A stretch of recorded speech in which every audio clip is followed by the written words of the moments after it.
আসসালামু আলাইকুম। সমস্ত প্রশংসা মহান আল্লাহ রাব্বুল আলামিনের প্রতি, যিনি আমাদের সকল মাখলুকাতকে সৃষ্টি করেছেন। শতকোটি দরুদ ও সালাম আমাদের প্রিয় নবী মুহাম্মদ সাল্লাল্লাহু আলাইহি ওয়াসাল্লামের প্রতি। আল্লাহুম্মা সাল্লি আলাইহি আল্লাহুম্মা বারিক আলাইহি। কৃতজ্ঞতা প্রকাশ করছি আমাদের প্রিয় মেন্টর ইকবাল ভাইয়ের প্রতি, যিনি অক্লান্ত পরিশ্রম করে আমাদেরকে এত সুন্দর একটি ফাউন্ডেশন তৈরি করে রেখেছেন। নিজের বলা আমাদের একটি গল্প ও উদ্যোক্তা তৈরি ফাউন্ডেশন আপনাদের মাঝে নিয়ে আসলাম কথা বলার জগৎ ঘটনার ভিডিও সেশন চর্চা সেশন 129/31। পরিশ্রমী কাউকে আমি জীবনে কখনো হারতে দেখিনি। পরিশ্রমীরা দিনে দিনে দক্ষ হয়ে ওঠে এবং হারতে ভুলে যায়। থেমে যাওয়া মানে শুধু হেরে যাওয়া নয়, হারিয়ে যাওয়া। সবচাইতে বড় পরাজয় হচ্ছে হাল ছেড়ে দেওয়া। ছেড়ে দিয়ে কখনো জেতা যায় না। ধরে রেখে এবং লেগে থেকে হার জিত নির্ধারিত হয়।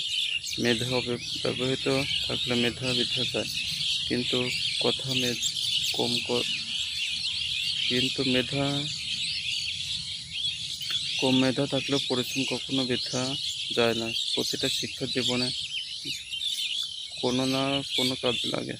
নিরন্তর শিক্ষা মানুষকে ধৈর্যশীল, পজিটিভ ও আলোকিত করে। নিজের বলা মতো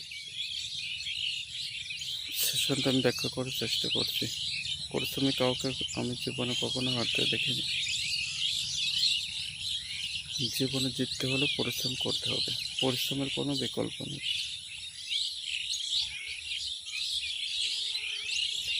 আর কি, এবং মেধাকে কাজে লাগাতে হবে এবং কখনো হাল ছেড়ে দেওয়া যাবে না। আর পরিচয় দিচ্ছি, আমি মোহাম্মদ মুস্তাফিজুর রহমান, আমার জেলা পাবনা, থানা বেগলা, ব্যাচ নাম্বার 24, রেজিস্ট্রেশন নাম্বার 1,26,016। আমি টেলার্সের কাজ করি, যেমন কলার জুব্বা, গন্টির জুব্বা, পাঞ্জাবি, এমব্রয়ডারি জুব্বা, সার্সেনের জুব্বা, এগুলো বানিয়ে থাকি। আমার সেশন পাঠে কোনো ভুল ত্রুটি হলে কমার্শিয়াল ডিস্ট্রিক্ট দেখবেন। আমার জন্য দোয়া রাখবেন। আসসালামু আলাইকুম ওয়া রাহমাতুল্লাহি ওয়া বারাকাতুহু।